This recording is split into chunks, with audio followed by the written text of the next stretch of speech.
இன்றிலிருந்து நம்முடைய ஒரு புதிய பாதை, ஒரு புதிய இயக்கம், ஒரு புதிய பொலிட்டிக்கல் மூமெண்ட், அடிப்படையிலிருந்து ஒரு புதிய பரிமாணத்தோடு பார்வையோடு பார்க்கக்கூடிய ஒரு விதத்தில் தான் நம்முடைய மூமெண்ட்டை நம்ம ஆரம்பிக்கணும். நீங்கள் எல்லோரும் சேர்ந்து இணைஞ்சு அதை ஆரம்பிக்கணும் அப்படிங்கிறது என்னுடைய பெரிய ஆசைங்க. அதற்கு முன்பு சில விஷயத்தை சொல்லணும். என்னுடைய அரசியல் பாதை என்பது ரொம்ப வளைஞ்சு நெளிஞ்சு இங்கே வந்து உங்கள் முன்னாடி நின்றுட்டு இருக்கேன். இது ஈஸி பாத் கிடையாது.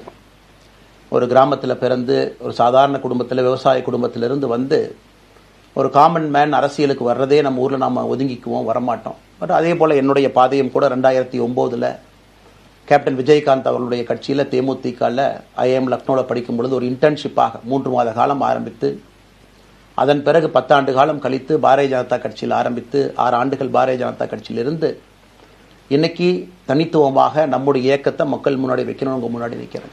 25 வயசில் எனக்கு அந்த இன்டர்ன்ஷிப் திரு விஜயகாந்த் அவங்ககிட்ட செய்கிறக்கு ஒரு பெரிய பாக்கியம். அன்னைக்கு